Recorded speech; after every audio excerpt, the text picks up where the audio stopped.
మొదలెడదామా ఇగ? సరే. ఇప్పుడు మనం డిస్కస్ చేసే టాపిక్ ఏంటిది? కార్పొరేట్ అకౌంటింగ్ గ్రూప్ 2లో వన్ ఆఫ్ ది సబ్జెక్ట్ ఇది. కార్పొరేట్ అకౌంటింగ్ ఎలోన్ మొత్తం సబ్జెక్ట్ కాదు. కార్పొరేట్ అకౌంటింగ్ అండ్ ఆడిట్ ఈ 2 సబ్జెక్ట్స్ కలిపితే మీకు ఒక పేపర్. Total 100 marks. ఓకేనా? దాంట్లో 50 మార్క్స్ కార్పొరేట్ అకౌంటింగ్ ఉంటది. 50 మార్క్స్ ఆడిట్ ఉంటది. సరే. అసలు పేపర్ ఎలా ఉంటుంది? ప్యాటర్న్ ఎలా ఉంటుందో చూద్దాం.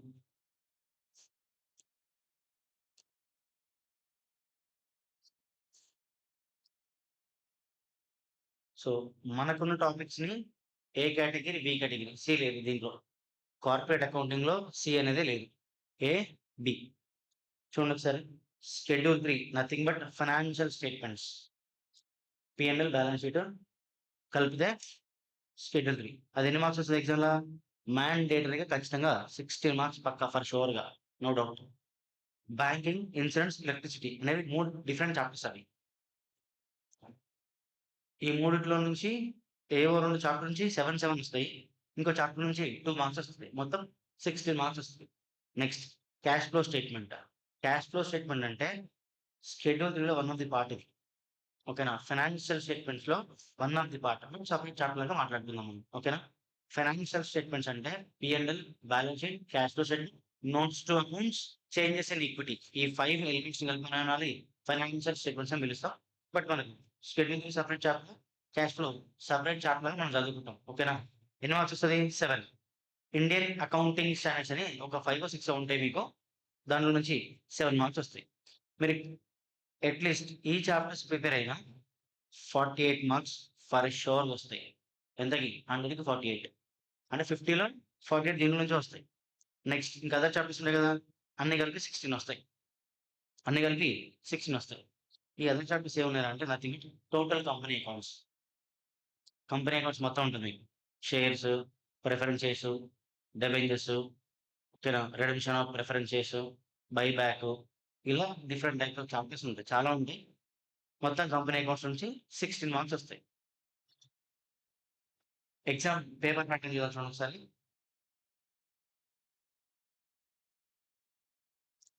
Choose the correct option from 4 alternatives.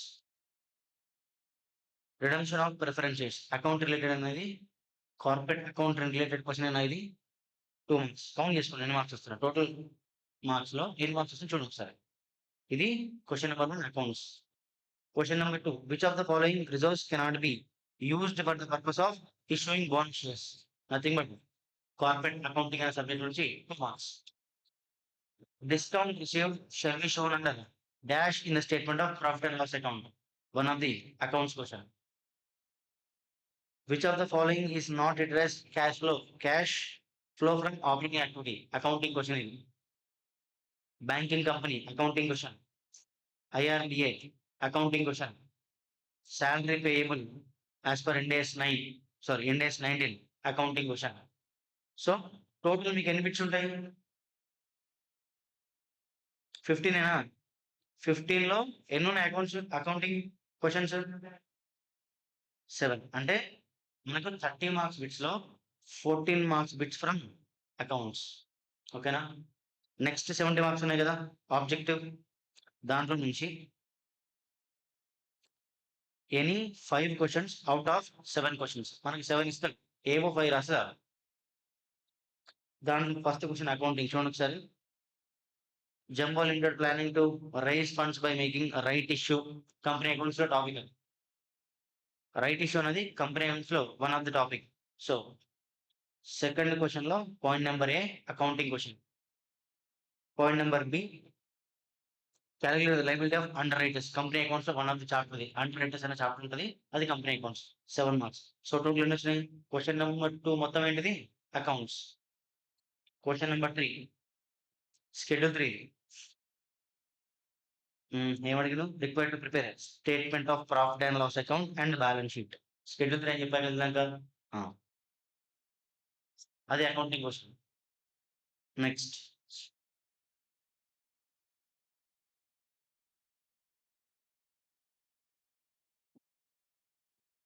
Question number 3, question number 2, question number 3, question number 4 ఇది కూడా అకౌంట్స్ చూడండి ఒకసారి. ఏ చాప్టర్‌ది? రిబేట్ ఆన్ బిల్ డిస్కౌంట్ ఇదంటే మీకు ఇందాక చెప్పిన ఎలక్ట్రిసిటీ, బ్యాంకింగ్ అవన్నీ 3 చాప్టర్లు ఉన్నాయా? 1 అవర్ చాప్టర్ అది. నెక్స్ట్ ప్రిపేర్ ఏమి ఇచ్చిండు? Unexpected risk reserve, insurance company. అంటే మీకు ఇందాక చెప్పినా కదా! ఇన్సూరెన్స్, బ్యాంకింగ్, ఎలక్ట్రిసిటీ కలిపి 7 మార్క్స్ వస్తాయి. 1, 2 మార్క్ బిట్ వస్తదని చెప్పినా కదా! ఐఓఎస్ 14 మార్క్స్‌ది. సో, ఫోర్త్ క్వెషన్ అకౌంట్సే. Next fifth question accounts. So, అకౌంట్స్‌లో ఎన్నొస్తున్నాయి? 2, 3, 4, 5. 5 క్వెషన్స్ ఇంటూ 14 మార్క్స్ ఎంత? 5 ఇంటూ 14 ఆ? 5 వస్తున్నాయా? 2, 3, 4, 5 4 ఇంటూ 14 కదా! 4 ఇంటూ 14 ఎంత? 56. ప్రాక్టికల్‌గా 56 వస్తున్నాయి. ప్లస్ బిట్స్‌లో ఎన్నొస్తున్నాయి? టోటల్ ఎంత?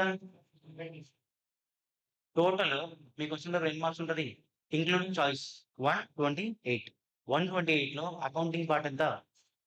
మీరు ఊరికే ఒకవేళ ఆడిటింగ్ రాకపోతే అకౌంటింగ్ ఒక్కటి నేర్చుకొని 70 మార్క్స్ అటెంప్ట్ చేయొచ్చు. మీరు ఎన్ని క్వెషన్స్ రాయాలి డిస్క్రిప్టివ్‌లో?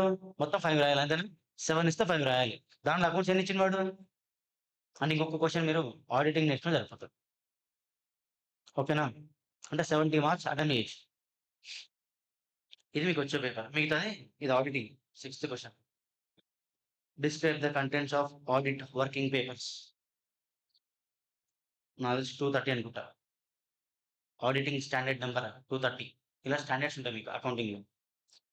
With reference to section 177 examine the power of audit committee of company. Audit committee అంటే ఉంటది కంపెనీకి. Descriptive questions. నెక్స్ట్ ఇది. ఇలా 3 క్వెషన్స్ ఏమో రిలేటెడ్ టు ఆడిట్. మిగతా 4 questions related to accounts. 128 minus 70. So, auditing ఎన్ని మార్క్స్ వస్తది పేపరు? 58 వస్తది. ఇది మీ పేపర్ ప్యాటర్న్. ఇప్పుడు 8 క్వెషన్స్ ఇచ్చిండు కదా! 2, 3, 4, 5, 6, 7, 8 టోటల్‌గా 7 డిస్క్రిప్టివ్ ఉన్నాయి. దాంట్లో మీరు ఏమన్నా 5 రాయొచ్చా? ఐడియా ఉంది కదా! ఎనీ 5 అంటే మీనింగ్ ఏంటిది? మీరు ఏమన్నా రాయొచ్చు. ఇవి 3 రాసి అకౌంట్స్‌లో 2 రాయొచ్చు. లేదా అకౌంట్స్‌లో 4 రాసి ఇదొకటి రాసినా పర్లేదు. అంటే మీరిప్పుడు ఆడిటింగ్‌లో 2 రాసి అకౌంట్స్‌లో 3 రాయాలన్నట్టు ఏం లేదు. మీకొచ్చిన 7లో మీకిచ్చిన 7లో ఏవో 2 రాస్తే చాలు. ఓకేనా? ఇది మీ పేపర్.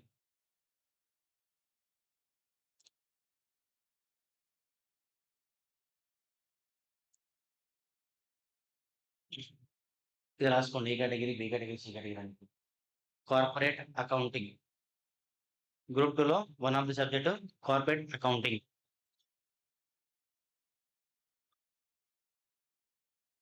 ఆ! 46 వస్తున్నాయా? సరే 46.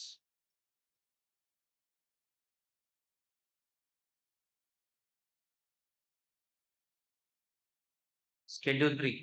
Schedule 3 is nothing but final accounts అంతే. P&L balance sheet. Banking, insurance, electricity 3 చాప్టర్‌లవి. ఈ 3 చాప్టర్‌ల నుంచి అట్‌లీస్ట్ 16 మార్క్స్ అయితే వస్తాయి పక్కా ఎగ్జామ్‌లో. Cash flow statement 7 marks. Ind AS 7 marks. Category B total company accounts. Foundation నేర్చుకోరు కదా అందరూ. దాంట్లో నుంచి ఎక్స్‌పెక్ట్ చేయొచ్చు ఈ మార్క్స్. అవి కాకుండా ఇంకొన్ని అడిషనల్ చాప్టర్స్ ఉంటాయి కంపెనీ అకౌంట్స్‌లో. అవన్నీ కలిపితే 16 మార్క్స్.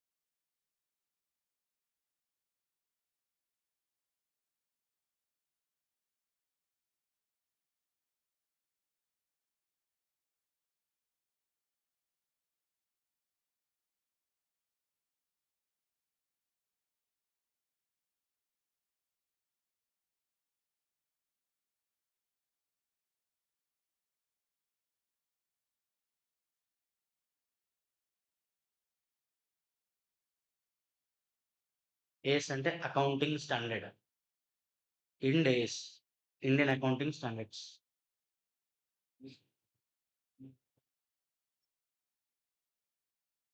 మీకు స్టార్టింగ్ ఇంట్రొడక్షన్ క్లాస్‌ల కొంతమందికి ఐడియా ఉండొచ్చు. గ్యాప్‌లో వన్ ఆఫ్ ది ఎలిమెంట్ ఏంటిది? జనరల్లీ యాక్సెప్టెడ్ అకౌంటింగ్ ప్రిన్సిపల్స్లో ఏం చెప్పిన మీకు స్టార్టింగ్ ఎన్ని పాయింట్స్ కలిపి అని అంటారు? వెయిట్ అంటారు, గ్యాప్ అని. Concepts, conventions, principles and accounting standards అని చెప్పినా కదా.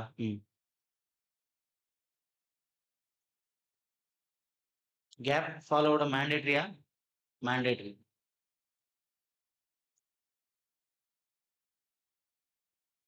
రాశారా ఇది?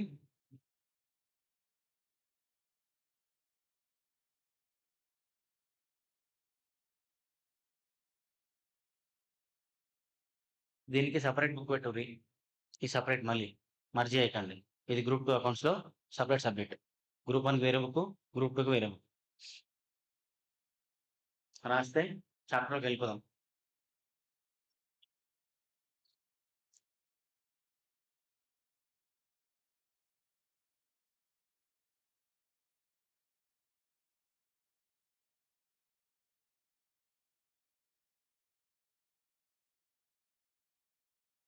First topic banking company.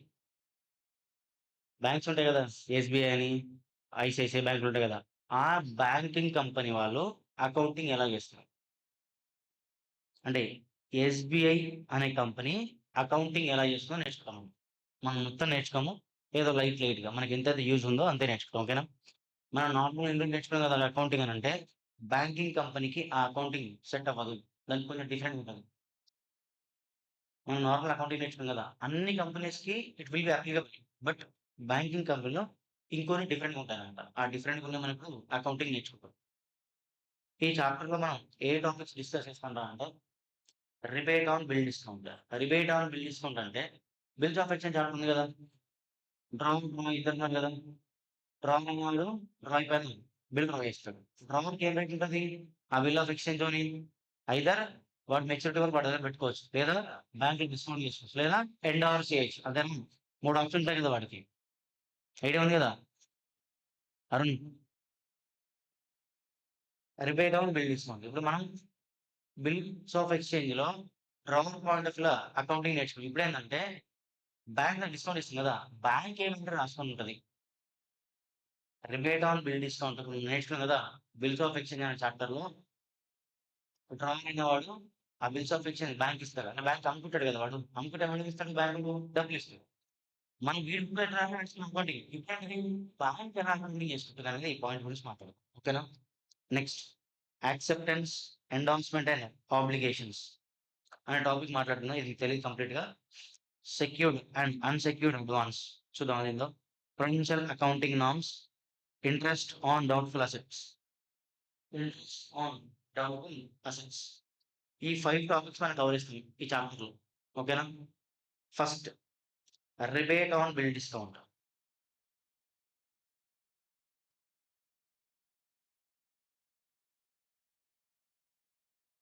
Rebate on bill discount. accounting in the books of banking company for bills of exchange discounted with bank. Entry at the time of bill discounted. Nothing but bills of exchange bank purchase చేస్తుంది కదా. Bank ఏంటి purchase? Regular ఉంటుంది కదా bank దగ్గర. అది regular జరిగే transaction కదా bank కి. మనకది రేర్ గా జరుగుతుంది, బట్ బ్యాంక్ లో రెగ్యులర్ గా బిల్స్ ఆఫ్ ఎక్స్చేంజ్ పర్చేజ్ చేశారు. Bill purchase and discounted account to సరే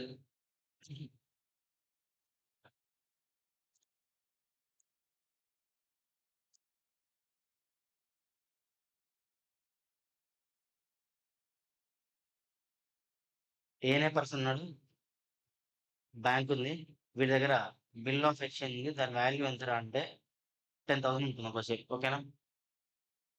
ఏనే పర్సన్ ఉన్నాడు, వాడి దగ్గర బిల్ ఆఫ్ ఎక్స్చేంజ్ ఉంది, దాని వాల్యూ 10,000. తీసుకొని పోయి బ్యాంక్ లో డిస్కౌంట్ చేసింది. బ్యాంక్ ఎంట్రీ ఏం పాస్ చేస్తుంది అంటే, ఈ bill purchase bill of exchange purchase చేసింది. పర్చేజ్ చేసింది కదా, ఎంత పర్చేజ్ చేస్తుంది? 10,000 పర్చేజ్ చేస్తుందా, దానికంటే తక్కువ పర్చేజ్ చేస్తుందా? ఆబ్వియస్ గా దానికంటే తక్కువ పర్చేజ్ చేస్తావా కాదు? ఎందుకు? ఇప్పుడు ఈ bill of exchange bank purchase చేస్తే బ్యాంక్ కి డబ్బులు ఎప్పుడు వస్తాయి? After 3 months, 1 month, 50 days, 70 days వస్తుందా? మరి ఇప్పుడు ఆబ్వియస్ గా 10,000 value bill of exchange purchase చేస్తే బ్యాంక్ అవుట్ఫ్లో ఉందా క్యాష్ ఎంత ఉండొచ్చు? మన ఎగ్జాంపుల్ 9,000. సో మరి బ్యాంక్ బెనిఫిట్ ఎంత? 1,000. అంతేనా? అంతే కదా bank bill of exchange purchase చేసింది. ఏమైందిరా? సరే చూడండి ఒకసారి. Bill purchase and discount bill purchase and discount అని ఒక లెజర్ అకౌంట్ ఓపెన్ చేస్తే bill purchase and discount account debit 10,000. అంటే బిల్ ఆఫ్ ఎక్స్చేంజ్ వాల్యూ ఎంత? మనం ఉన్నాం ఒక ఐటమ్ వాల్యూ ఎంత? 10,000. దానివల్ల మనకి ఏం జరిగింది? మన బుక్లో నుంచి మనకి ఇన్కమ్ వచ్చింది 1,000. దాంతోపాటు మనం మనకు వచ్చిన క్లయింట్ ఉన్నాడు కదా, ఏదైనా క్లయింటే కదా మనకి, ఆ క్లయింట్కి మనం ఎంత అమౌంట్ ఇవ్వాలి? 9,000 అమౌంట్ ఇవ్వాలి. ఇచ్చినవా? ఇవ్వలేదు. Due entry. బిల్ పర్చేజ్ చేసినప్పుడు క్రెడిట్ పర్చేజ్ అనుకుని ఫీల్ అవ్వండి. బిల్ ఆఫ్ ఎక్స్చేంజ్ ఉంది కదా, బిల్ ఆఫ్ ఎక్స్చేంజ్ ఉంది కదా, ఫస్ట్ బ్యాంక్ ఏం చేస్తాను? క్రెడిట్ పర్చేజ్ ఎంట్రీ రాస్తుంది. బిల్ ఆఫ్ ఎక్స్చేంజ్ పర్చేజ్ చేసినప్పుడు అదేమనుకుంటుంది? క్రెడిట్ పర్చేజ్ అనుకొని bills purchase and discount account పెట్టి 10,000 టు క్లయింట్. ఎంత ఇవ్వాలి మనం వాడికి? 9,000. టు మనకి ఇన్కమ్ ఎంత వచ్చింది? 1,000 to discount on bill account. Next entry for payment to client. క్లయింట్కి పేమెంట్ చేస్తే ఏమవుతుంది? Client account debit to cash. ఇది అర్థమైంది entry. Next discount on bill. ఏదైతే డిస్కౌంట్ ఉంది కదా, ఈ డిస్కౌంట్ అనేది ఇన్కమేనా? At the end of the year discount ఎక్కడ పంపాలి? ఎటు పంపాలరా? డిస్కౌంట్ ఇన్కమా ఎక్స్పెన్సా? ఇయర్ అని ఎటు పోతుంది? పెన్లే కదా. డిస్కౌంట్ ఆన్ బిల్ ఎంత? 1,000 rupees. If total amount related to current year అంటే మీనింగ్ ఎంత చూద్దాం ఒకసారి. మనకు వచ్చిన డిస్కౌంట్ ఉంది కదా, డిస్కౌంట్ ఈక్వల్ టు 1,000 ఉంటుంది. బిల్స్ ఆఫ్ ఎక్స్చేంజ్ లో డేట్ ఉంటుంది కదా, మెచ్యూరిటీ డేట్ ఉంటుంది కదా. For example bill drawn is equal to on 1st February 2026 అనుకుంది. బిల్ డ్రాన్ ఎప్పుడు పేమెంట్ చేయాలి? After 3 months. అంటే ఎప్పుడు ఇస్తుందిరా? గుర్తుందా? ఆ మంత్ అని ఇస్తే ఎగ్జాక్ట్ మంత్ కౌంట్ చేయాలి, డేస్ ఇస్తే డేస్ కౌంట్ చేయాలి. 3 months అంటే ఎప్పుడు వస్తుంది? డ్యూ డేట్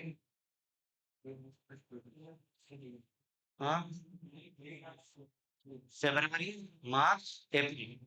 30th April 2026 అనే డ్యూ డేట్. అంతే కదా. ఈ రోజు వచ్చాడు ఆన్ ఏ రోజు అయితే బిల్డర్ వచ్చిందో ఆ రోజే వచ్చాడు క్లయింట్ బ్యాంక్ దగ్గరికి వచ్చి అమ్మేసుకొని పైసలు తీసుకొని వెళ్ళిపోయాడు. మనకి దీనిపైన ఏమొచ్చింది? 1,000 ఇన్కమ్ వచ్చింది. అవును. ఈ 1,000 ఇన్కమ్ అనేది ఇయర్ ఎండ్ ఎప్పుడు? 31st March 2026. ఈ 1,000 అనేది 3 months ఇన్కమా, 1 month ఇన్కమా, 2 months ఇన్కమా? ఈ 1,000 అనేది ఎన్ని మంత్స్ ఇన్కమ్? ఈ 3 months కలిపి కదా మనకి 1,000 ఇన్కమ్ వచ్చింది. అంతేనా?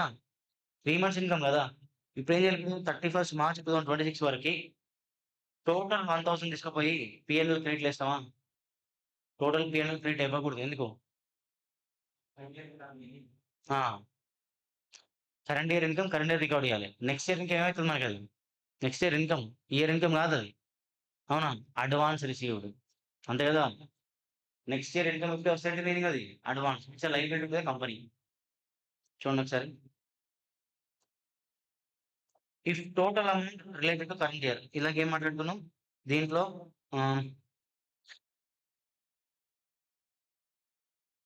ఈ 1,000 ని డివైడ్ బై 3 months చేయండి, ఇంటూ 2 months. 2025, 26 ఇన్కమ్, 2026, 27 ఇన్కమ్ చెప్పింది. ఈ 1,000 అనేది ఈ ఇయర్లో కొంత ఇన్కమ్ అవుతుంది, నెక్స్ట్ ఇయర్లో కొంత ఇన్కమ్ అవుతుంది. అర్థమైందా పాయింట్ అది? సరే సరే 1,000 ఇంటూ 2 డివైడ్ బై 3 వేస్తే ఎంత? 6,666 రూపీస్ అనేది ఇయర్ ఇన్కమ్ అది.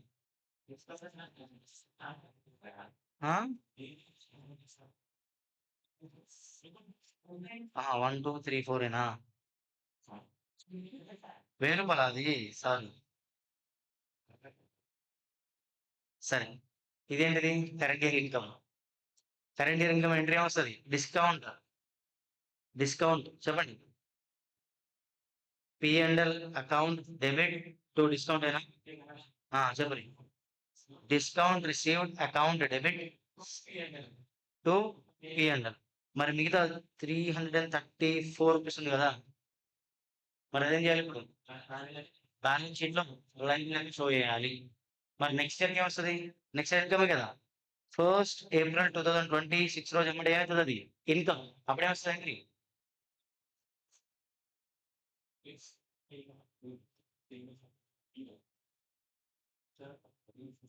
సరే, మీరు లైబిలిటీ రికార్డ్ లేదు కదా, ఆ లైబిలిటీ పేరే రిబేట్ ఆన్ బిల్ డిస్కౌంట్. మీరు అన్నది ఇందాక 334 రూపీస్ ఉంది కదా, అది మీరు ఏమన్నారు? బ్యాలెన్స్ షీట్ లో లైబిలిటీ రికార్డ్ చేయాలి. కరెక్ట్. ఏమని రికార్డ్ చేస్తాము?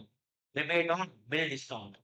సో చెప్పండి, discount receive account debit to rebate on bill discount 334 ఈ లైబిలిటీ లెక్క వెళ్ళిపోతుంది. నెక్స్ట్ ఇయర్ ఏమవుతుంది? Rebate on bill discount account debit to discount account. అదే మళ్ళీ నెక్స్ట్ ఏం ఇస్తాం? సరే, అర్థమైంది. ఇది అర్థం కాలేదు కదా? కాలే కదా? సరే, బిల్స్ ఆఫ్ ఎక్స్చేంజ్ డేట్ చూడండి ఒకసారి. Drawn on 1st February 2026. Year end 31st March 2026. Due date of bill is equal to 38th April 2026. అంటే 3 months. దీని వాల్యూ ఎంత? ₹10,000. ఇప్పుడు బిల్స్ ఆఫ్ ఎక్స్చేంజ్ అనేది మనం అనుకున్నాం, మనం బ్యాంక్ పర్చేజ్ చేసినాం. పర్చేజ్ చేస్తే మనకి ఏం జరిగిందంటే చూడండి ఒకసారి. Purchase account debit 10,000 to A purchase? అది క్రెడిట్ పర్చేజ్ కాబట్టి ఏం రాయాలి? క్రెడిట్ పర్చేజ్ ఎంట్రీ చెప్పండి. క్రెడిట్ పర్చేజ్ కి entry, credit purchase entry.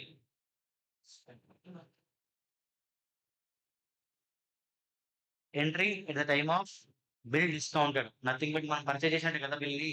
Purchase entry ఏమొస్తుంది? పర్చేజ్ అకౌంట్ డెబిట్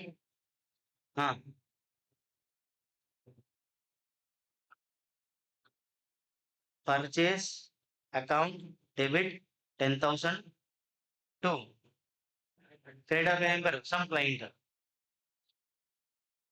ఎంత? 9,000. మనకి ఇన్కమ్ వచ్చింది, డిస్కౌంట్ ఇచ్చిన వాడు మనకి. To discount received 1,000. అంతేనా? ఇప్పుడు ఇది ఏ రోజు జరిగిందంటే 1st February 2026 రోజు ఈ ట్రాన్సాక్షన్ జరిగిందిరా. నెక్స్ట్ ఏం చేసాం మనం? 2nd February 2026 రోజు క్లయింట్ కి పేమెంట్ చేసినాం. Entry client. క్రెడిటార్ కి పేమెంట్ చేస్తే ఏమొస్తుంది? Entry creditor account debit 9,000 to bank 9,000. ఇది ఒప్పుకుంటారండి. ఇప్పుడు ఏం చేయాలి? నెక్స్ట్ ఇది అయిపోయిన తర్వాత ఇయర్ ఎండ్ వచ్చింది, 31st March 2026 రోజు వచ్చింది. ఆ రోజు మనం P&L తీసినప్పుడు ఏం చేయాలి? All income should be credited to P&L. అవునా? మన బుక్ లెక్కలో ఇన్కమ్ ఉంది, అవునా? బట్ ఈ 1,000 అనేది కరెంట్ మొత్తం ఈ 1,000 రూపీస్ టోటల్ 1,000 అనేది కరెక్ట్ ఇయర్ కాదు. దీంట్లో కొంత ఏముంది? నెక్స్ట్ ఇయర్ ఇన్కమ్ ఉంది. ఎందుకు? ఈ 1,000 అనేది 3 months రిలేటెడ్. అవునా? కరెంట్ ఇయర్ ఏంటిది? 2025-26. బిల్ ఎప్పుడు స్టార్ట్ అయింది? 1st February 2026 స్టార్ట్ అయింది. బ్యాలెన్స్ షీట్ ఎప్పుడు? 31st March 2026. ఫిబ్రవరి, మార్చ్ 2 నెలలు అయిపోయింది. మరి ఇప్పుడు 1,000 రూపీస్ అనేది 3 months రిలేటెడ్ కదా ఇంకా. మనం ఎంత రికార్డ్ చేయాలి? 2 months రికార్డ్ చేయాలి. 2 months ఎంత మరి? 1,000 డివైడెడ్ బై 3 into 2. అంతేనా? దీనికి ఎంట్రీ చెప్పండి ఒకసారి. ఇది ఇన్కమే కదా. ఇన్కమ్ P&L ట్రాన్స్ఫర్ అయినప్పుడు ఎంట్రీ ఏమొస్తుంది? Income transfer to P&L. Sales entry చెప్పండి. సేల్స్ P&L ట్రాన్స్ఫర్ చేస్తే కదా, సేల్స్ అనేది P&L ట్రాన్స్ఫర్ అవుతాయి కదా. ఎంట్రీ P&L టు సేల్స్ అయినా, సేల్స్ టు P&L. మీకు లెడ్జర్ అనే చాప్టర్ నేర్పించినప్పుడు all nominal accounts has to be closed by transferring to P&L account అని నేర్పించిన. ఈ ఇన్కమ్ ఉంది కదా, ఇన్కమ్ అనేది 6. ఇది ఈ ఇన్కమ్ ఏం చేయాలి? క్లోజ్ చేయాలంటే ఏం కావాలి? రిబేట్ అనేది క్లోజ్ అవ్వాలి కదా, అంటే ఏం చేయాలి? ట్రాన్స్ఫర్ చేయాలి. దానికి ఎంట్రీ చెప్పండి ఒకసారి. డిస్కౌంట్ అది డిస్కౌంట్ డిస్కౌంట్ అనే ఇన్కమ్ కదా అది.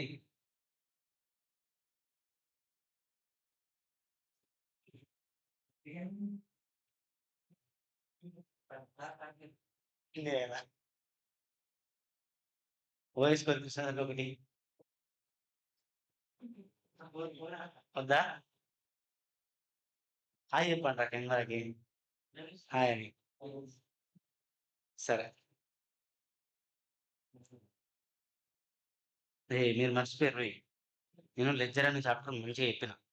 ఏమని? All nominal items should be closed and transferred అని చెప్పిన. ఇప్పుడు మనకి వచ్చింది కదా డిస్కౌంట్ అమౌంట్ 1000 రూపీస్.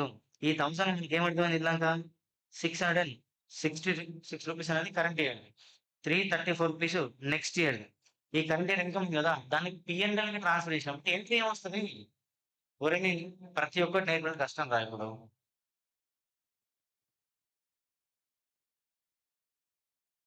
వరకు ఇన్కమ్ ని క్లోజ్ చేసి పిఎన్ఎల్ ట్రాన్స్ఫర్ చేయడానికి వస్తలేదా మీకు? నాకు తెలిసిన వరకు అయితే ఇన్కమ్ లో క్రెడిట్ బ్యాలెన్స్ ఉంటుంది, దాన్ని క్లోజ్ చేయాలంటే డెబిట్ చేయాలి. Discount received account debit to PNL. ఓకేనా? ఇదే ఇది అడ్వాన్స్ కదా మనకి, అవునా? 334 రూపీస్ అడ్వాన్స్. మరి అడ్వాన్స్ పేరేం చెప్పిన నేను? Rebate on bill discount. So discount received 334 to discount on rebate on bill discount. Rebate on bill discount ఎంత? 334. ఇది కరెంట్ ఇయర్ లో క్లోజ్ అయిపోయింది కదా. So discount received 1000. ఫస్ట్ ఏం చేసినాం మనం? 1000 ని క్రెడిట్ చేసాం. 1000 ని ఇప్పుడు ఏం చేసినాం? 666 ఏమో ట్రాన్స్ఫరింగ్ టు పిఎల్ వరకు క్లోజ్ అయిపోయింది. ఇంకో 334 ఏమైంది? లైవ్ లెక్క ట్రాన్స్ఫర్ క్లోజ్ అయిపోయింది. ఇప్పుడు ఈ రిబేట్ అనేది లైవ్ కదా కరెంట్ ఇయర్ 2025-26 లైవ్. 26-27 ఏంటది? ఇన్కమ్ ఏమి? మళ్ళీ ఏం చేయాలి? ఈ లైబిలిటీ కాస్త ఇన్కమ్ లెక్క మార్చాలి. అంటే ఏం చేయాలి? PNL account debit to rebate on bill discount. అంతేనా? అట్లా చేసినా పర్లేదు. అర్థమైంది ఈ పాయింట్ ఇది. ఎందుకు మళ్ళీ ఇన్కమ్ లెక్క అయింది? ఎందుకు లైబిలిటీ అయింది? అరవింద్ ఓకేనా మీకు? అందరినీ కానీ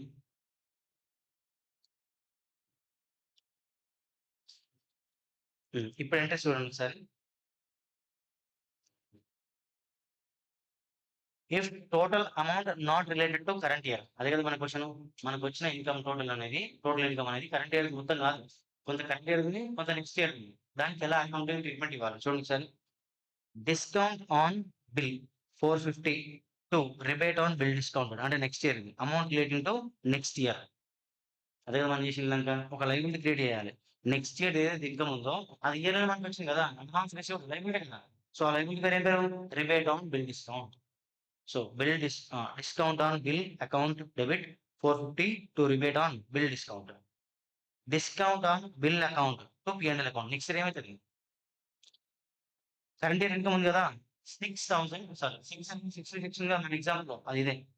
కరెంట్ ఇయర్ ఏమో పిఎన్ఎల్ పంపించాం. నెక్స్ట్ ఇయర్ ఏం చేసాం? లైబిలిటీ ట్రాన్స్ఫర్ చేసాం. మరి లైబిలిటీ నెక్స్ట్ ఇయర్ ఏమవుతుంది? రివర్సల్ ఆఫ్ దిస్ ఎంట్రీ, అంటే నెక్స్ట్ ఇయర్ కింద మనకి income rebate on bill discount account debit to discount on bill. మరి బిల్ ఏం చేయాలి? ఇయర్ ఎండ్కి పిఎన్ఎల్ ట్రాన్స్ఫర్ చేయాలి. అర్థమైందా క్వశ్చన్ అది?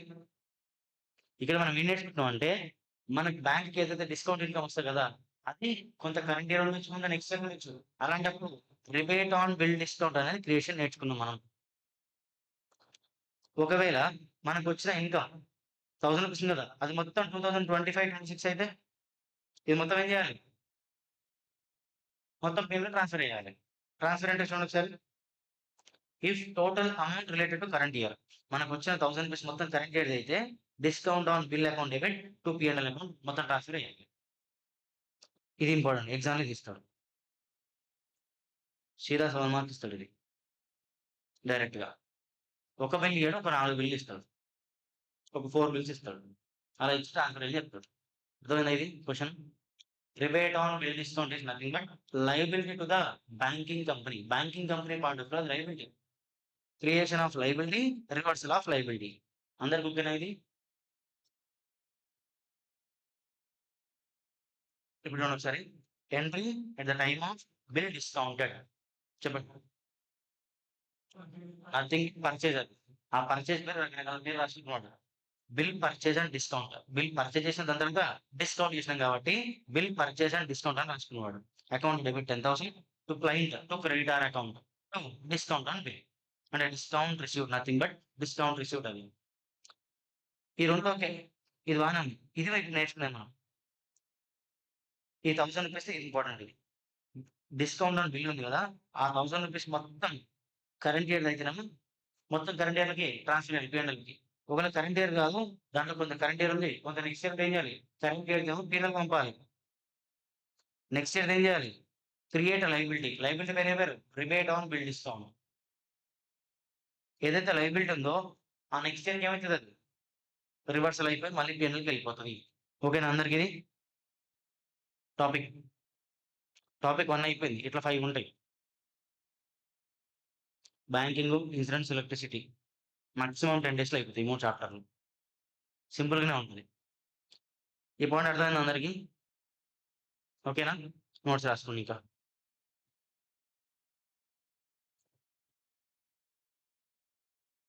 అర్థమైందా ఇది?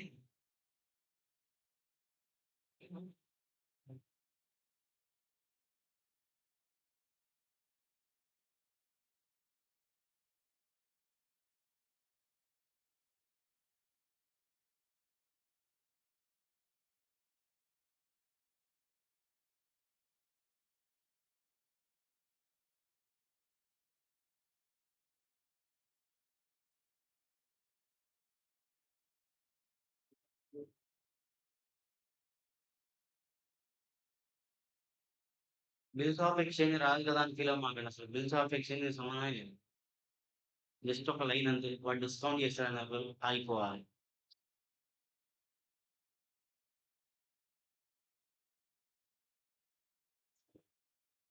ఏ బాబు, ఏం కావాలి మీ ఇద్దరికి? బుక్ లేదా?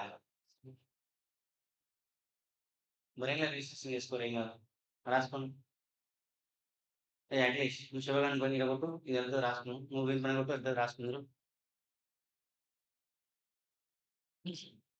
చూడు నరేష్, అసలు నరేష్ చూసి నేర్చుకోవాలి మీరు.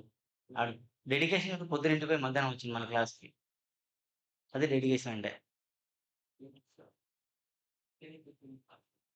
ఆ, ఏంటి?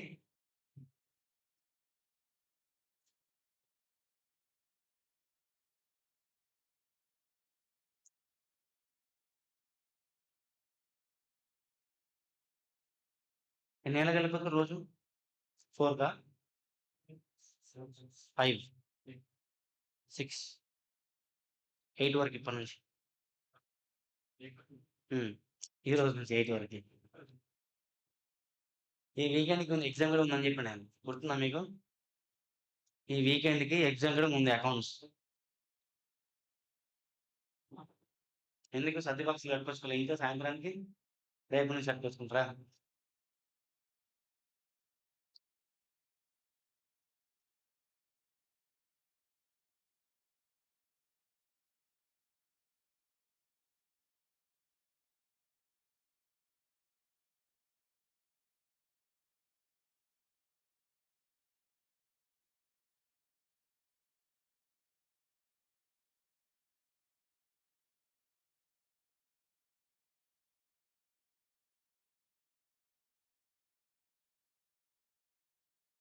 Prudential accounting norms.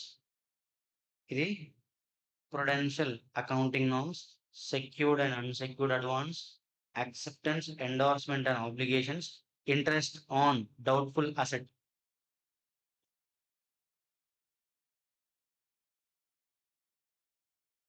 Topic number 1, rebate on bill discounted.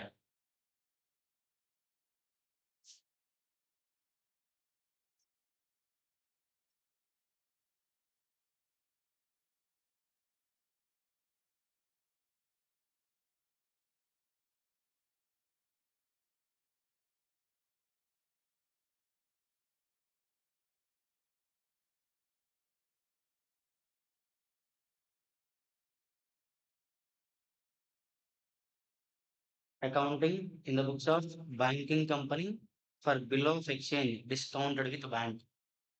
Then meaning rebate on bill discount అంటే meaning ఏంటి? Accounting entry at the time of bill discounted few entry credit purchase అని ఫీల్ అవ్వండి. జస్ట్ నథింగ్ క్రెడిట్ పర్చేస్ రాసుకోండి. It's like credit purchase.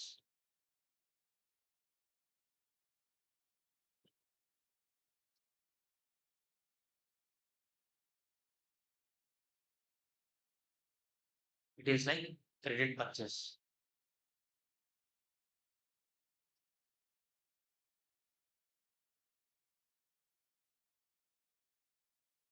Payment to creditor. Payment to creditor. Point number 2, payment to creditor.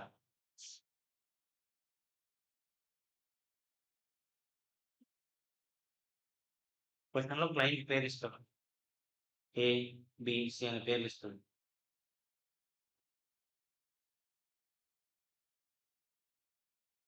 అసలు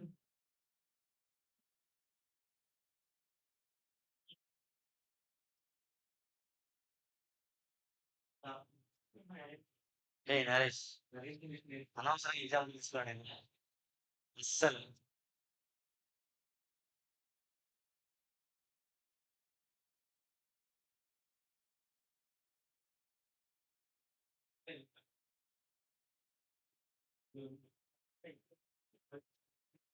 అదే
ఇది nothing but liability.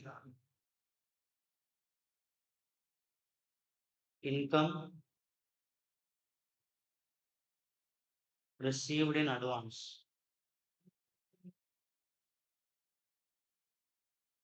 Income received in advance ఇది.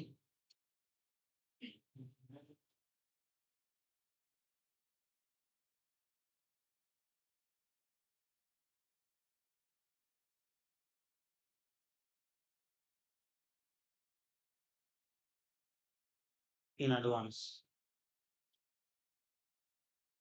Liability.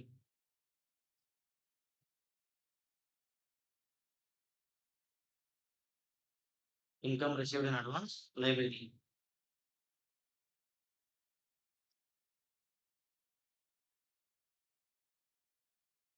Total amount అంటే అది total discount అనేది current year అయితే current year మొత్తం transfer చేయొచ్చు.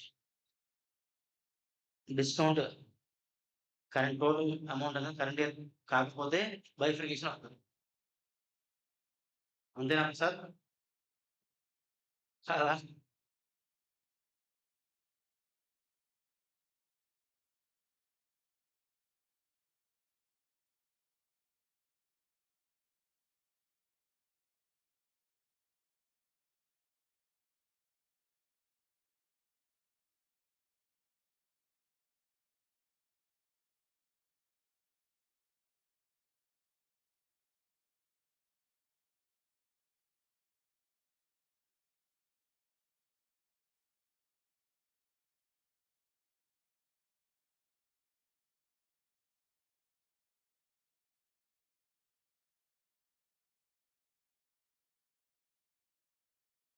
ఈ 1000 మనం ఏం చేద్దాం? 1000 డివైడెడ్ బై మన ఎగ్జాంపుల్ 1000 కదా, 1000 డివైడెడ్ బై 3 ఇంటూ 1 ఎంత అమౌంట్ అది? 1000 divided by 3 into 1, 334. 334 ఇది 1000 divided by 3 into 2, 666.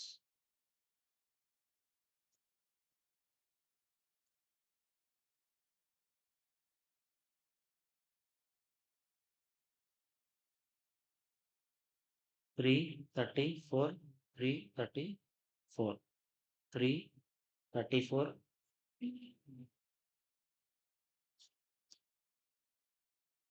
334 అంటే వచ్చింది. Duration of bill is equal 3 months.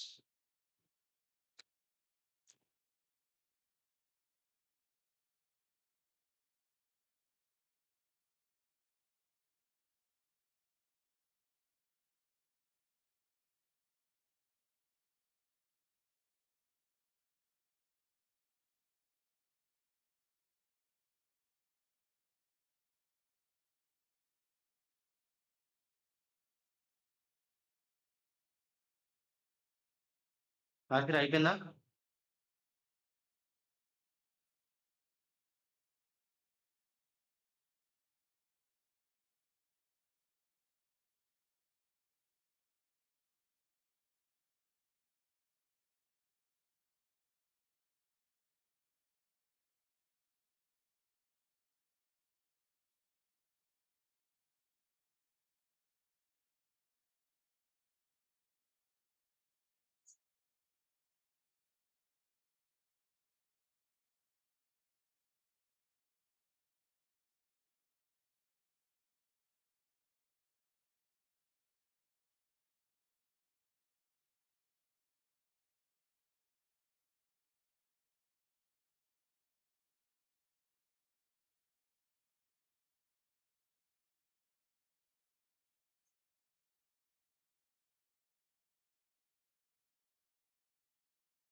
ఫాస్ట్‌గా రాయాలి.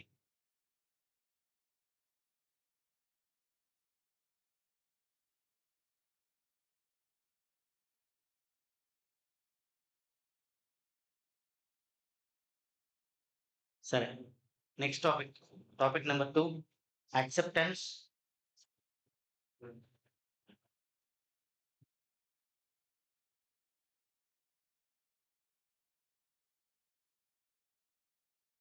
Topic number 2, prudential accounting, acceptance, endorsement and obligations. ఇవన్నిటికి మీనింగ్ ఏంటంటే చూడండి ఒకసారి. These are liabilities of banks taken by banks on behalf of its customers. Acceptance, endorsement and obligations, ఈ మూడేంటివి బ్యాంక్కి liabilities.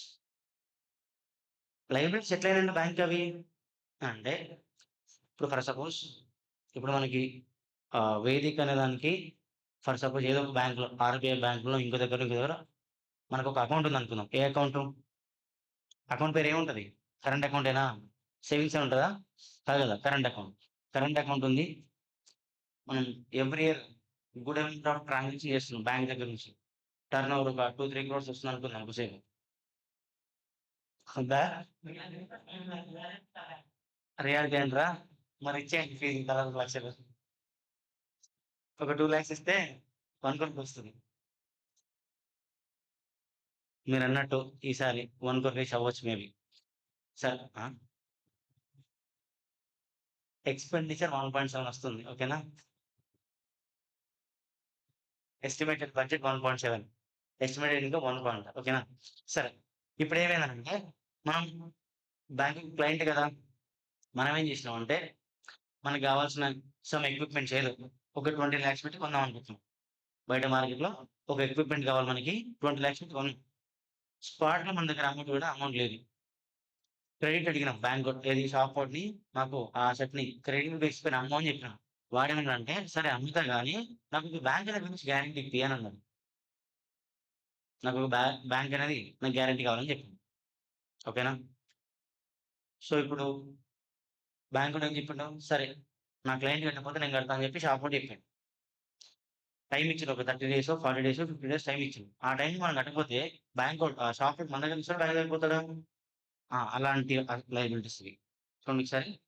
These are liabilities of a bank taken by banks on behalf of its customers.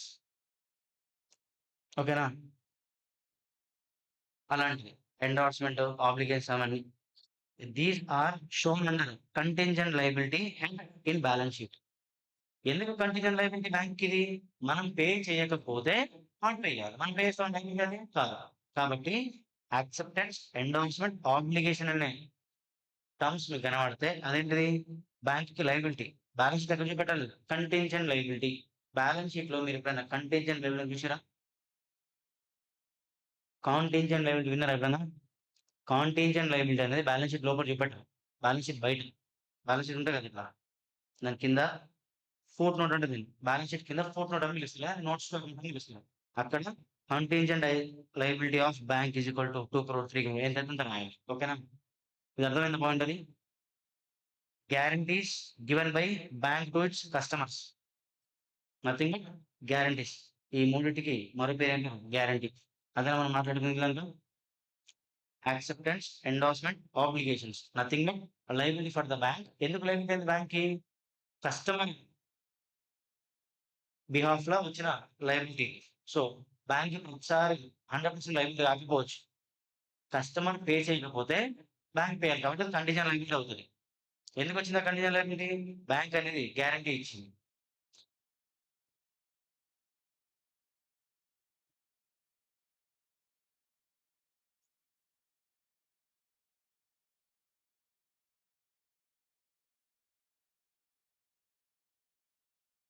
అర్థమైంది point అది. Next topic number 3, secured and unsecured advance. Secured and unsecured advance. For suppose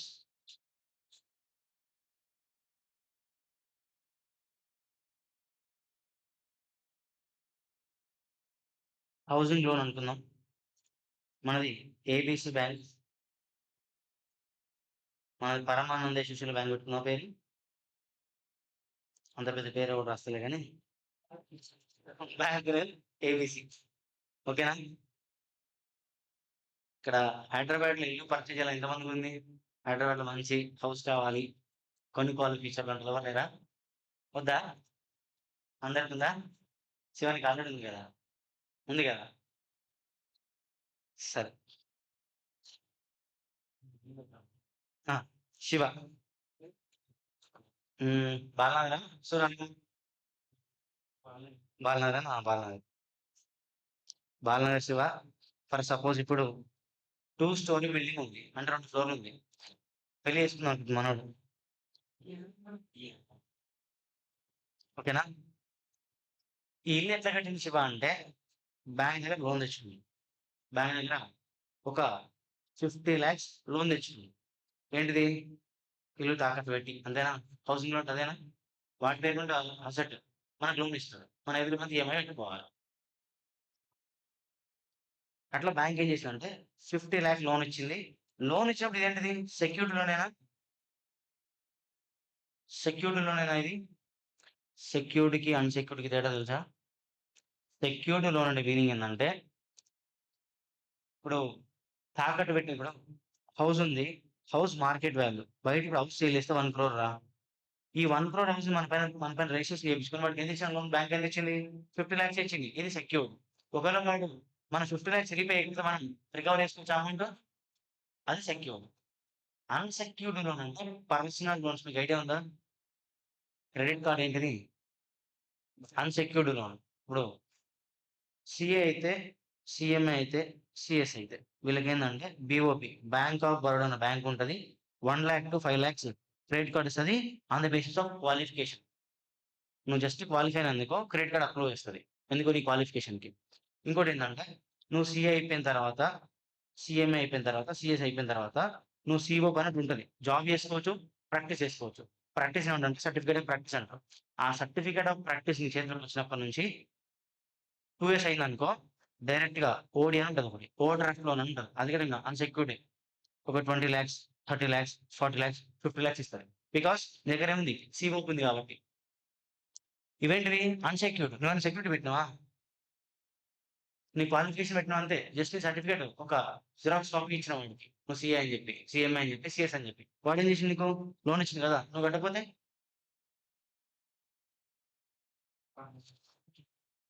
ఇంతేనా? తూర్పు దండం పెట్టుకుంటాడు. అంతేనా వాడు? సో, అర్థమైందా అది? సెక్యూర్డ్, అన్‌సెక్యూర్డ్ అర్థమైందా? సరే. చూడండి ఒకసారి. సెక్యూర్డ్‌కి, అన్‌సెక్యూర్డ్ డిఫరెన్స్ తెలిసిందా? సెక్యూర్డ్ లోన్‌లో ఏమైతదంటే, బ్యాంక్ ఇచ్చిన లోన్ అమౌంట్ కస్టమర్ రీపే చేయకపోతే, వాడి దగ్గర ఉన్న అసెట్ తీసుకొనొచ్చి రికవరీ చేసుకుంటాం అమౌంట్ అని సెక్యూర్డ్. అంటే ఒక సెక్యూరిటీ పెట్టి తీసుకున్నవాడు. అన్‌సెక్యూర్డ్ మీనింగ్ ఏంటిది? బ్యాంక్ లోన్ ఇచ్చింది. ఎలాంటి ప్రూఫ్ లేకుండా. శివ ఉన్నాడు కదా! శివ దగ్గర హౌస్ ఉంది. దాని market value is equal to 56,00,000 అనుకుందాం కొద్దిసేపు. ఎట్లా కట్టింది మరి 56,00,000 అనంటే, బ్యాంక్‌లో లోన్ తెచ్చుకున్నాం. బ్యాంక్ లోను 50,00,000 ఇచ్చింది శివకి. ఓకేనా? ఇదెప్పుడు 1/4/2026లో ఇచ్చింది అనుకుందాం కొద్దిసేపు లోన్. 25 రాస్తున్నాం. 25లో ఇచ్చింది. రేట్ ఆఫ్ ఇంట్రెస్ట్ ఎంత? ఎట్ ద రేట్ 18% అనుకోండి. ఓకేనా? ఇప్పుడు on the date of loan ఎప్పుడైతే ఇచ్చిండో, ఈ 50,00,000 అనేది సెక్యూర్డా? అన్‌సెక్యూర్డా? ఈ 50,00,000 లోన్ ఇచ్చిన రోజు బ్యాంక్ ఏ లోన్ ప్రొవైడ్ చేసింది శివకి? సెక్యూర్డ్ లోనా? అన్‌సెక్యూర్డ్ లోనా? లోన్ ఇచ్చిందేమో 50,00,000. అసెట్ వాల్యూ ఎంతుంది? 56. ఒకవేళ శివ కట్టకపోతే సేల్ చేసి తీసుకోవచ్చా? On the date of issue of loan is secured. But year 31st March 2026 రోజు శివ లోన్ ఏమైతది? 50,00,000 ప్లస్ 18% ఇంట్రెస్ట్ కదా! లోన్ అమౌంట్ పెరుగుతాయి కదా! 50,00,000 అంటే 18%. లోన్ అమౌంట్ ఎంత ఇయర్ ఎండ్‌కి? 50,00,000 ప్లస్ 9,00,000 ఎంత టోటల్? 59,00,000. ఇప్పుడు చెప్పండి, loan at the time of issue, loan total amount is equal to secured. But year ఎండ్‌కి ఏమైంది? 56 మాత్రమే సెక్యూర్డ్. మిగతా 3 ఏంటిది? అన్‌సెక్యూర్డ్. అర్థమైందా? అంటే ఎవ్రీ ఇయర్ బ్యాంక్ ఏం చేయాలి? ఎవ్రీ ఇయర్ ఎండింగ్‌లో బ్యాంక్ ఏదైతే లోన్ ఇచ్చిందో చెక్ చేసుకోవాలి. సెక్యూర్డా? అన్‌సెక్యూర్డా? లోన్ ఇష్యూ చేసినప్పుడు సెక్యూర్డ్ కదా! ఎప్పుడు సెక్యూర్డ్ అయిపోతదా?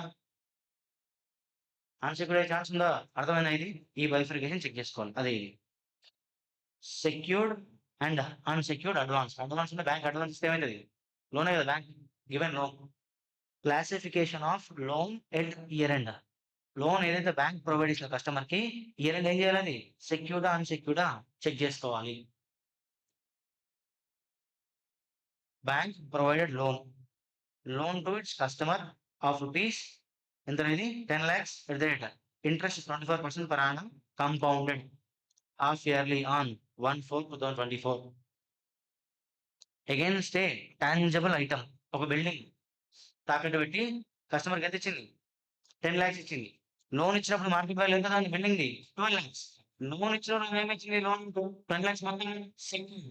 బట్ ఇయర్ ఎండ్‌కి on 31st March 2025 year end రోజు building market value is equal to 11,50,000 అనుకుందాం.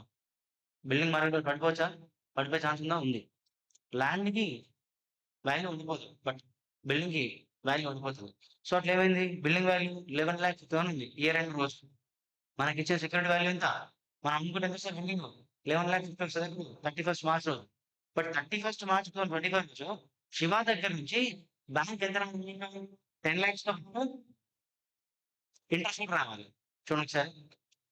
Original loan amount is equal to 10,00,000. Interest ఎంత?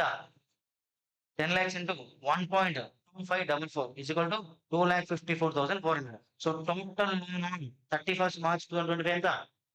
12,54,400. బట్ 12,54,400 ఇయర్ ఎండ్ కదా! ఆ ఇయర్ ఎండ్ రోజు మన దగ్గర ఉన్న బిల్డింగ్ వాల్యూ ఎంత? ఒకవేళ శివయ్య పైసలు కట్టకపోతే మనకి ఎంత రికవర్ అవుతుంది? మరి మిగతా రికవర్ కాదు కదా. అన్రికవర్డ్ పోస్ట్ ఏమవుతుంది? Unsecured part. సెక్యూర్డ్. ఇలా ఎవ్రీ ఇయర్ బ్యాంక్ ఏం చేస్తుంది? వాడిచ్చిన లోన్స్ అన్నిటిని సెక్యూర్డా కదా చెక్ చేసుకుంటారు. లోన్ ఇచ్చినప్పుడు సెక్యూర్ అయ్యి ఉండొచ్చు, but maybe at the end of year కాకపోయి ఉండొచ్చు. సరే, దీనిలో క్వశ్చన్ అడుగుతా. కాంపౌండెడ్ హాఫ్ ఇయర్ అంటే తెలుసా మీకు ఎట్లా? చేయండి చూద్దాం. రేట్ ఆఫ్ ఇంట్రెస్ట్ అనుకోండి. 10 lakhs కి రేట్ ఆఫ్ ఇంట్రెస్ట్ ఎంత? 24%. కాంపౌండెడ్ లివింగ్ అనేది చేయండి చూద్దాం.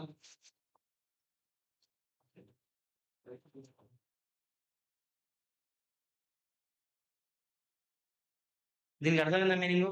సెక్యూర్డ్ కి అన్సెక్యూర్డ్ అడ్వాన్స్ కి తెలిసిన ఐడియా వచ్చిందా ఇప్పుడు? చలో నెక్స్ట్, ఇది ఇంపార్టెంట్ రా. మాక్సిమం క్వశ్చన్ దీనిపైన వస్తుంది ఎగ్జామ్ లో. మాక్సిమం క్వశ్చన్ దీనిపైన వస్తుంది. Prudential accounting norms. కొంచెం కాన్సన్ట్రేట్ చేయండి దీనిపైన. Recognition of interest income, classification of assets and provisions required. Prudential accounting norms, recognition of interest income, performing asset, non performing asset.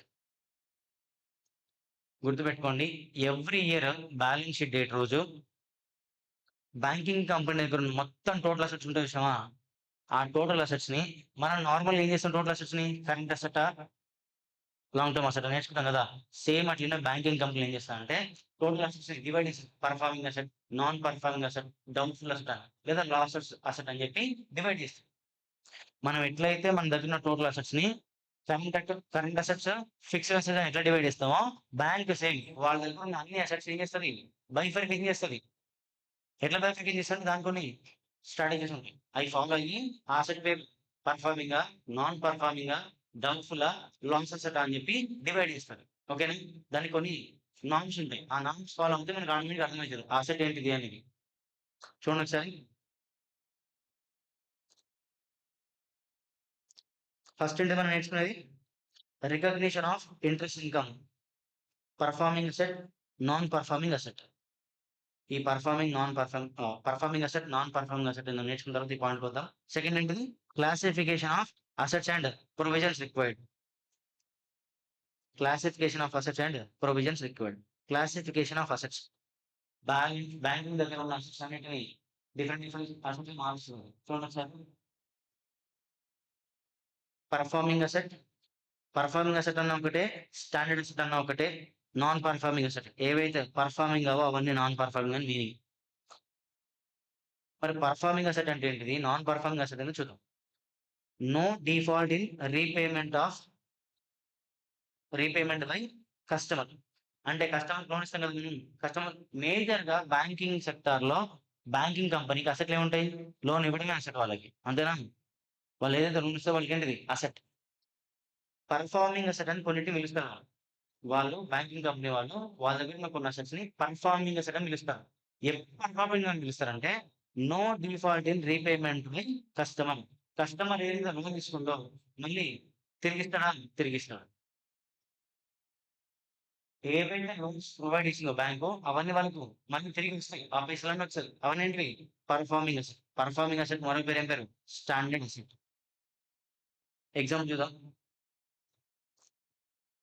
Performing asset కి exam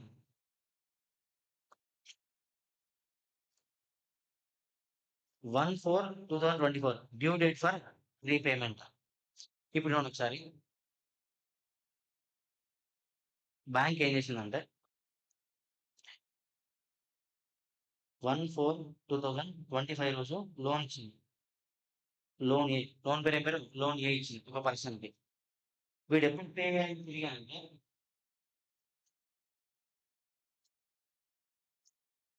1/6/2025 రోజు loan repay చేయాలి. For example loan is equal to ₹1 lakh. ఎప్పుడు pay చేయాలి? Repayment date ఎప్పుడు వచ్చేసరికి 1st June 2021 pay చేయాలి. వీడు ఎప్పుడు పే చేయొచ్చు అంటే 90 డేస్ కౌంట్ చేయండి ఒకసారి. 1st June 2021 exact 90 days count చేయండి. జూన్ ఎన్ని డేస్ ఉంటాయి? 30. జూలై ప్లస్ ఆగస్ట్, మనకి ఎన్ని కావాలి? ఇంకా 90 డేస్ కావాలి. నీకు ఎన్ని రోజులు కావాలి?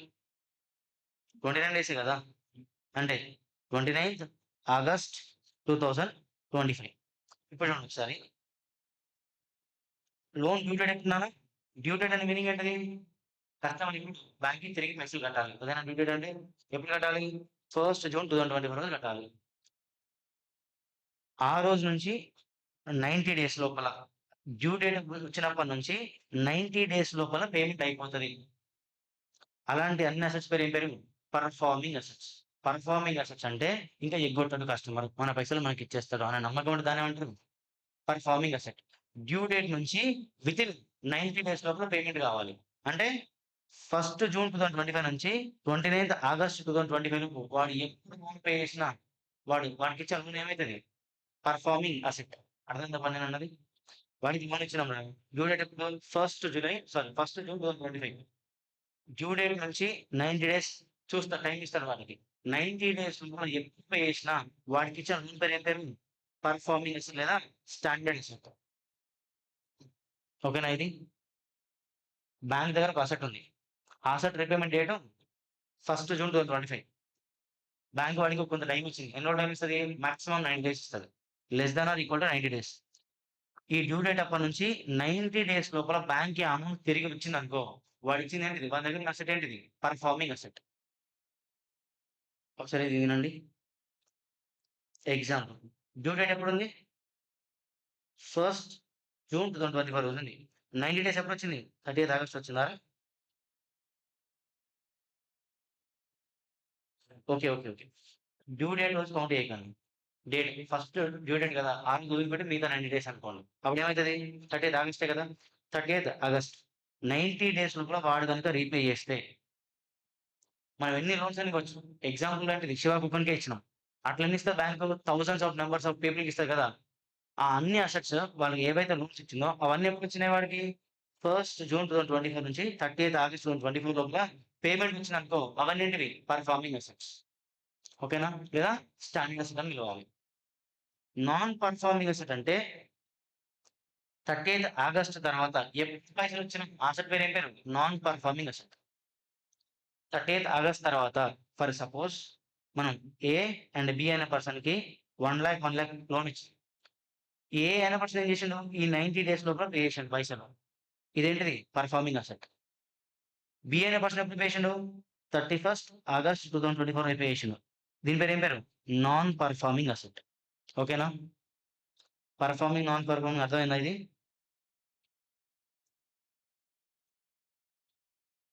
ఇవి non performing asset. Over due for more then 90 days. Over due for more then 90 days. ఇప్పుడు ఒక ఎగ్జాంపుల్ ఇస్తా, అది చెప్పండి నాకు. Due date is equal to due date is equal to A అనే పర్సన్‌కి 5 లాక్స్ లోన్ ఇచ్చినాం మనం. డ్యూ డేట్ వచ్చేసరికి 1st February 2025 అనుకుందాం. 90 డేస్. చెప్పండి ఇప్పుడు 90 డేస్ ఎప్పుడొస్తది డ్యూ డేటు? ఫిబ్రవరిలో ఎన్ని రోజులున్నాయి ఇంకా? 27. డ్యూ డేట్ ఉంది కదా! ఆ ఒక్క రోజు వదిలేయండి. ఎంత? 27. ఇంకెంత కావాలి మనకి? Next March 31st. నెక్స్ట్ ఎంత కావాలి ఇంకా మనకి? 31 + 27 వచ్చినాయి. -90 ఇంకా 32 డేస్ కావాలి. ఎప్పుడొస్తది 32 days? March. April 30 2nd May 2025. Less then or equal to 9 days ఎప్పుడైతది? 2nd మే 2024 అయితది. ఓకేనా? ఇది మిగతా అంటే ఫ్రమ్ 3rd మే 2025 ఏంటిది? మోర్ దెన్ 90 డేస్ ఏనా ఇది? ఇప్పుడు చూడండి ఒకసారి. డ్యూ డేట్ వచ్చింది. 1st February 2025 వచ్చింది. ఏ అనే పర్సన్ వాడికి మనం 5 లాక్స్ లోన్ ఇచ్చినాం కదా! మనం బుక్‌లో అసెట్ అని రాసుకున్నాం కదా! డ్యూ డేట్ వచ్చినప్పటి నుంచి 90 డేస్ వరకి ఆ అసెట్ మనం ఏమనుకోవాలి? వాడికి కట్టినా కట్టకపోయినా ఏమనుకోవాలి? అప్ టు 2nd మే 2025 సాయంత్రం 6 గంటల వరకు ఏమనుకోవాలి? 2nd మే 2025 6 PM వరకు మనం ఏమనుకోవాలి ఆ అసెట్‌ని? ఎందుకు ఛాన్స్ ఉందా లేదా కట్టే ఛాన్స్? మనం ఏం చెప్పాము? ఈవెన్ 6 వచ్చి చెక్ ఇచ్చేది ఏమైతది? పర్ఫార్మింగ్ అసెట్ అయితది. కాబట్టి డ్యూ డేట్ అప్పటి నుంచి ఈ 90 డేస్ ఏ అనే పర్సన్ మనకు డబ్బులు ఇచ్చినా ఇవ్వకపోయినా ఏమైతది? Performing asset. 6 PM అయిపోయింది. 3rd మేకి వచ్చినాం అదేమైతే కాస్త నాన్ పర్ఫార్మింగ్ అసెట్. అంటే వీడికి ఇచ్చిన అసెట్ కొన్ని రోజులు ఏమైంది పర్ఫార్మింగ్ అసెట్ లో ఉన్నది, దాని తర్వాత నాన్ పర్ఫార్మింగ్ వెళ్ళిపోయింది. అర్థమవుతున్న పాయింట్ అది. అంటే ఒకటే పర్సన్ ఇచ్చిన లోను కొన్ని రోజులు పర్ఫార్మింగ్ అసెట్ ఉండొచ్చు, కొన్ని రోజులు నాన్ పర్ఫార్మింగ్ అసెట్ మారిపోవచ్చు. అర్థమవుతున్న పాయింట్ అది. అంటే దీనికి ఏం లేదు, మనం ఇచ్చిన లోన్ డ్యూ డేట్ వచ్చినప్పటి నుంచి 90 డేస్ లో కూడా రీపే చేస్తే పర్ఫార్మింగ్, రీపే అయిపోతే నాన్ పర్ఫార్మింగ్. చెక్ చేసి ఇన్ని రోజులు ఏమనుకున్నాం దాన్ని పర్ఫార్మింగ్, ఇంకా కడుతుందేమో అనుకున్నాం. లాస్ట్ 20 లాస్ట్ 2 May 2025 రోజు ఈవినింగ్ 6 గంటల వరకు పర్ఫార్మింగ్ అసెట్ అనిపిస్తుంది. అంటే అది డేట్ అయిపోయిందా, అంటే నెక్స్ట్ డే మనం కట్టేది, బట్ నెక్స్ట్ డే కట్టే మీనింగ్ ఏంటది నాన్ పర్ఫార్మింగ్ అసెట్. అర్థమవుతుందా. ఒకటే అసెట్ కొన్నిసార్లు పర్ఫార్మెన్స్ అయిపోయి దాని తర్వాత నాన్ పర్ఫార్మింగ్ అవుతుంది. ఈ ఎగ్జాంపుల్ కొంచెం కేర్‌ఫుల్‌గా చూడండి. నాన్ పర్ఫార్మింగ్ అసెట్స్ అనేవి ఇలా డివైడ్ అయ్యి ఉంటాయి. పర్ఫార్మింగ్ అసెట్ అంటే డ్యూ డేట్ నుంచి 90 డేస్ లోపల కట్టుకోవాలి. 91 డే 91st డే కడితే నాన్ పర్ఫార్మింగ్ అసెటే. బట్ మళ్ళీ అన్ని కూడా సబ్ క్లాస్ అయిపోయినాయి. Sub standard asset, doubtful asset, loss asset. Sub standard asset అంటే చూద్దాం. డౌట్‌ఫుల్ అసెట్ అంటే ఏంటిది? లాస్ అసెట్ అంటే ఏంటిది?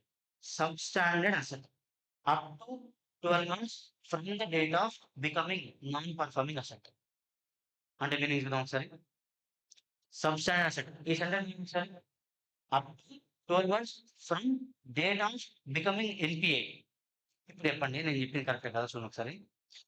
డ్యూ డేట్ ఎప్పుడు మన ఎగ్జాంపుల్ 1st February 2025 అనుకుందాం. ఇది డ్యూ డేట్. 90 డేస్ ఎప్పుడైతే కదా 90 days. Sec 2nd May 2025.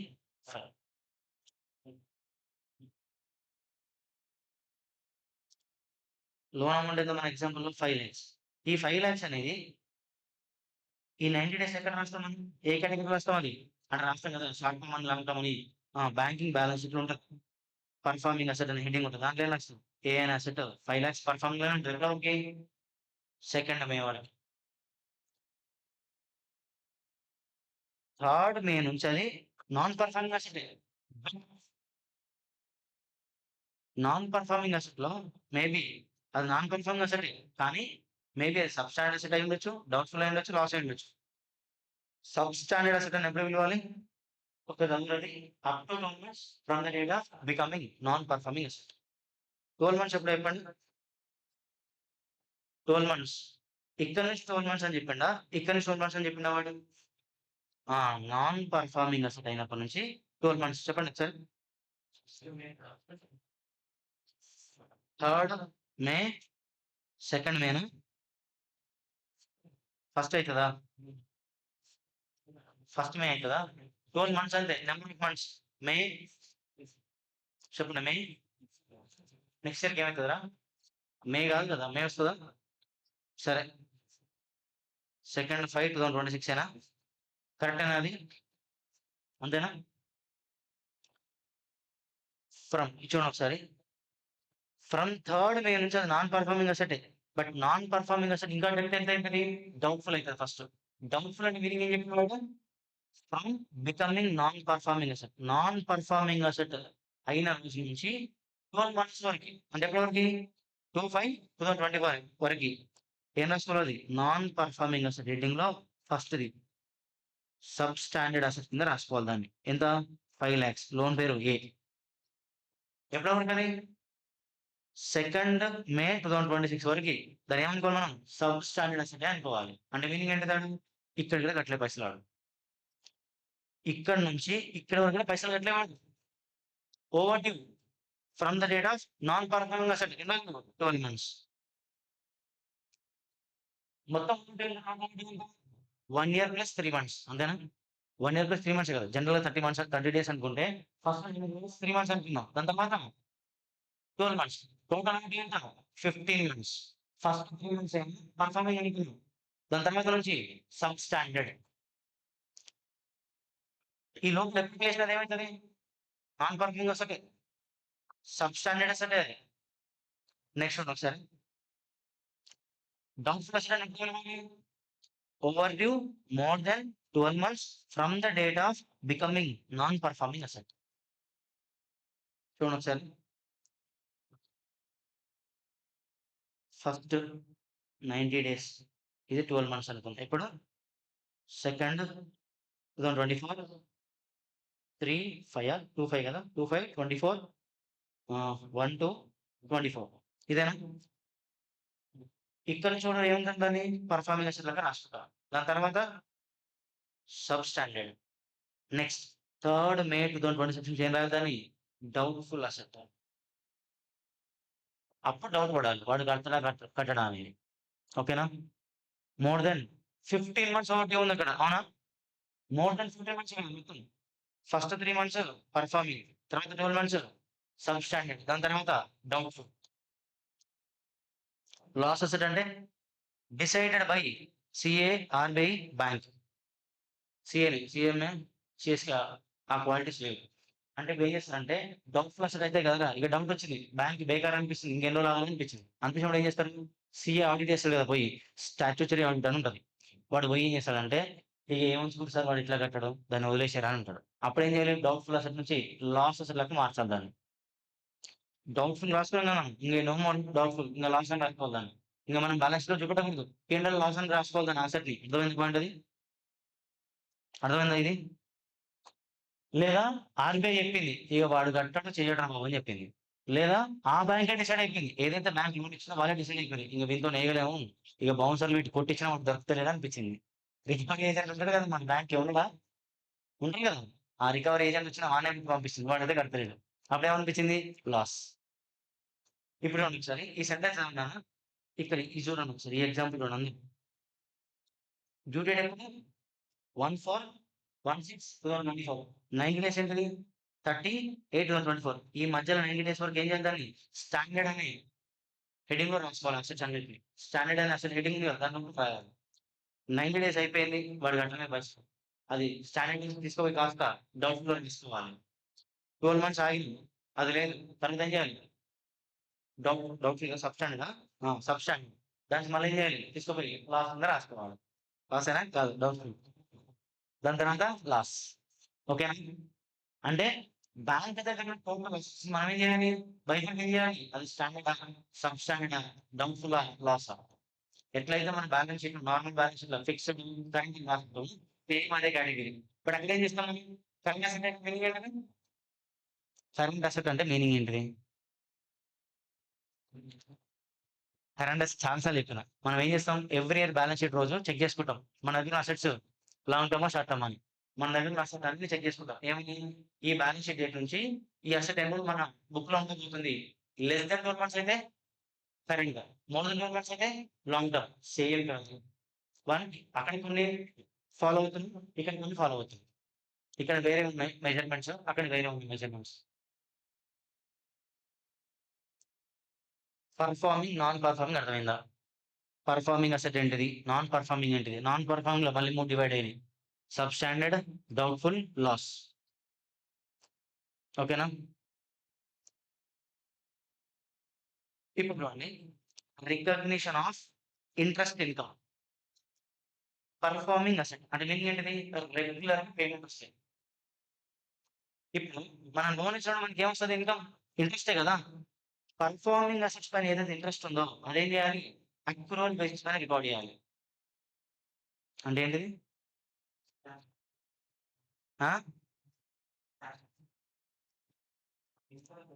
Standard assets ఏ, బి, సి, 3 అసెట్స్ ఉన్నాయి. స్టాండర్డ్ హెడింగ్ కింద 3 అసెట్స్ ఉన్నాయి. Value 5 lakhs, 10 lakhs, 15 lakhs. At the rate 10%, at the rate 8%, at the rate 6%. 31st March 2025 is the balance sheet end date. ఇప్పుడు నేనేమంటానంటే, ఈ 3 standard అసెట్సే కదా, ఈ 3 standard assets పైన మనకి ఎంత ఇంట్రెస్ట్ ఉంది చెప్పండి ఒకసారి. ఇంట్రెస్ట్ ఎంత రావాలి చెప్పండి, ఈచ్ అండ్ ఎవ్రీ అసెట్ పైన ఎంత రావాలి, 50,000, 80,000, 90,000 రావాలి. ఇప్పుడు 31st March 2025 రోజు వాళ్ళు మనకు ఇంట్రెస్ట్ కట్టలేదు, వాళ్ళు మనకు ఇంట్రెస్ట్ ఇవ్వలేదు. ఇవ్వకపోతే దీన్ని ఇన్కమ్ లెక్క మనం రాసుకోవచ్చు. అంటే మనం పిఎండ్ఎల్ పే విత్ ఇంట్రెస్ట్ ఏమొస్తుంది, interest payable account debit, interest interest receivable కాదా ఇది, ఎంట్రీ ఇంట్రెస్ట్ రిసీవబుల్ మనకి అసెటేనా? Interest receivable account debit to income. దీనికి పిఎన్లో రాసుకోవచ్చు మొత్తం, ట్రాన్స్ఫర్ చేసుకోవచ్చా? అక్రూవల్ బేస్డ్ అదే. ఏవైతే పర్ఫార్మింగ్ అసెట్స్ ఉన్నాయో, స్టాండర్డ్ అసెట్స్ ఉన్నాయో, దాంట్లో పైన ఏదైతే మనకి ఇంట్రెస్ట్ రావాల్సిందో అది మనకి పే చేయకపోయినా మీకు పిఎన్లో ఎంత ట్రాన్స్ఫర్.